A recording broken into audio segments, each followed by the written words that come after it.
Here we go. Let's do it. Ladies and gentlemen, it's time for me to judge people who are judging teams. My reaction to ESPN NFL Power Rankings that were released this morning. So after last night's game, this list was released. Nice. Number 10, Dallas Cowboys. Dallas Cowboys lose. Dallas Cowboys have a tough stretch coming up. Dallas Cowboys, Dak Prescott, dominant on Sunday Night Football, though. Jerry Jones says, hey, Zimmer had a good coaching plan. He said no Zeke Elliott today. That's what he said. I mean, he had a good plan. Mike Zimmer had a great plan. Complimented another head coach more than I've ever heard Jerry Jones talk about another position in the history of Jerry Jones, talking about opponents of the Dallas Cowboys. They fed Zeke. Should have let Dak just get loose with old toe tap Amari Cooper, who was dominant throughout the evening. Instead, Kellen Moore and Jay Scarrett go another way. It gets turnover on downs. They lose to the Minnesota Vikings. They have a tough stretch coming up, though. So to say they're at 10 is very interesting by ESPN because, now granted, the Eagles also have a tough stretch. So somebody's going to have to make it out of the NFC East, whether we like it or not. That might come down to Week 17. Can't wait to watch it. It's going to be on primetime television, as is every other game for the NFC East. Can't wait to watch it. By the way, obligatory Cowboy talk right there. Nice. Number 9, Kansas City Chiefs. Another team just lost. That's going to be a trend in this list, by the way. This team just lost. And I understand that this is people having to justify their preseason rankings and what they think. And I understand that the amount of talent that is on that Kansas City Chiefs offense is otherworldly. I mean, it is. They find a faster guy, just like Mark Schleyer said, they find a faster guy than the fastest guy in the league somehow. Hardman takes a ball 70 yards and pulls away from 2 other professional athletes as if they were Zito. Come on. But still, they're losing games. It's all they're doing is losing games. Number 9.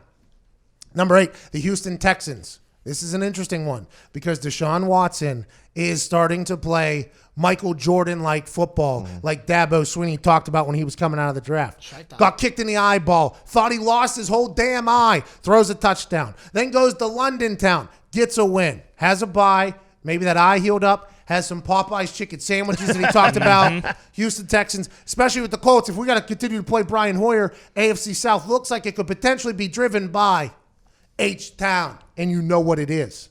Number 7, Minnesota Vikings. Dalvin Cook was just on our show. If that guy is going to continue to dominate, which it sounds like he is very comfortable doing so, I like the Minnesota Vikings because when you have a good run game, that opens up the pass game. If Kirk Cousins has time and the availability to kind of pick apart things, he can throw the ball around when he needs to. Gets a big primetime win. Congratulations to the Dallas Cowboys giving birth to primetime Kirk Cousins. Kirk Cousins is going to remember that night for the rest of his life. Kyle Rudolph, hopefully they get Thielen back after resting the hamstring for a week. Stephon Diggs, and that defense is always going to be damn good. Offensive line is good. I like the Vikings at 7. This was a smart move, by the way. They just got a win. So we had 2 losses, a bye, and a team that won, and now we're at 6. The New Orleans Saints just lost at number 6. Now, granted, a lot of people are just like, the Falcons know everything about the New Orleans Saints. Matt Ryan, Julio Jones know all that they could possibly need to know about the New Orleans Saints. They've played them like 20-some times or something like that. That makes sense. Atlanta Falcons, New Orleans Saints hate each other. That makes sense. Rivalry game. Drew Brees had to sit out, though. You would think him coming back, he would still be able to get hot, keep moving. Is it just a blip?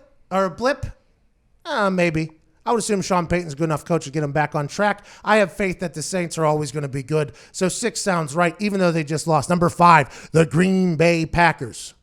This is the team I think is going to represent the NFC in the Super Bowl. Even more certain after last night. I agree. Even more certain that Aaron Rodgers and this Packers team, who's been able to win games without Aaron just picking up the entire city of Green Bay, picking up Lambeau Field, putting it on his back, and walking through the entire game, that LaFleur offense is starting to flourish. LaFleur flourishing should be the tagline in Green Bay. Aaron Jones gets going. Other offensive weapons that you've never heard of get going. They got Devontae Adams coming back. And that defense, if they can maintain some discipline on two-goal situations, they're going to be a force to be reckoned with. Well, and stopping the run, too. That's what really worries me about Dalvin Cook is like the Vikings could still very, very easily win that division. Well, it's what the Seahawks did last night is you just stacked the box. But Then you're putting it on primetime Kirk Cousins' shoulders, who has a lot of weapons. So then you got single cover on Diggs, single cover on Thielen, and you got Rudolph distracting the safeties. That ain't going to work. That's going to be tough. That could be a tough matchup for the Green Bay Packers. Number 4, Seattle. Russell Wilson, MVP candidate.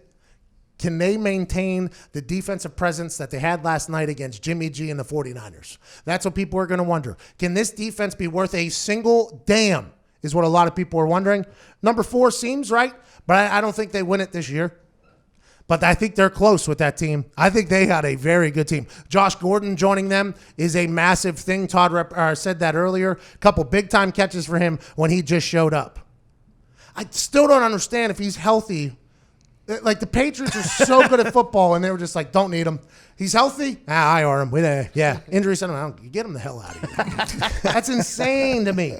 Hopefully Pete Carroll and Seattle Seahawks could be a better fit than them. Number 3, the Baltimore Ravens. Now, this is something I can get behind. The Baltimore Ravens have a anomaly, a 101 offensive set. And with that, you're creating the blueprint. So in that, when you're creating something, there's nothing you can rely on. If something goes wrong, if something stops it, you can't just be like, oh, how did this person fix this? How did these people fix that? Because Lamar Jackson is Lamar. He's in his own world. That offense with 3 tight ends and that Andrews guy who's just catching touchdown after touchdown, and he seems to always be open, and Lamar can always find him. And Hollywood Brown makes explosive plays for them. And that offensive line is incredible. Lamar, though, is one of one. They go as he goes, and I think everybody knows that. That defense, Marcus Peters gets traded over there trying to prove himself to a brand-new team. I like the way the Baltimore Ravens are playing football. Earl Thomas, also stud. Mm-hmm. People forget about that. Mm-hmm. Saw Legion Boom last night with Richard Sherman in the number 2 team, San Francisco 49ers. They lose last night to the Seattle Seahawks, who are ranked 4th in their power rankings, and they're still number 2. Makes no sense. The people that are doing these rankings are just mailing it in. They sent this in. They had a deadline before that overtime was over. I don't even think they saw the tails head situation with Geno Smith. I think they turned this in before then. San Francisco 49ers only have 1 loss. Have they played very difficult competition up until last night? Some would argue no. I mean, that wasn't me saying that. Other people are saying that, not I. But they have a little bit of a test now. They're going to have some games here. That defense is dominant. Russell Wilson had just a tiny bit of success, and Russell Wilson's on an MVP year, and he only had 1 pick, 1 touchdown for Russell Wilson. Russell Wilson normally has a much bigger day than that. Anybody that says Russell Wilson picked apart that Niners defense, I don't think he picked apart that Niners defense at all. It was actually, he just made a couple massive plays against a very, very dominant defense, which the Niners are. Can the offense, though, maintain?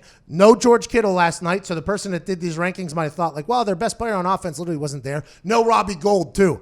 Big deal, Robbie Gould not being there. Nobody talks about it. And Sanders Ribs, he went out pretty early. Yeah, and Sanders went out. Who Booger McFarland was reminding everybody he is a number 1 wide receiver.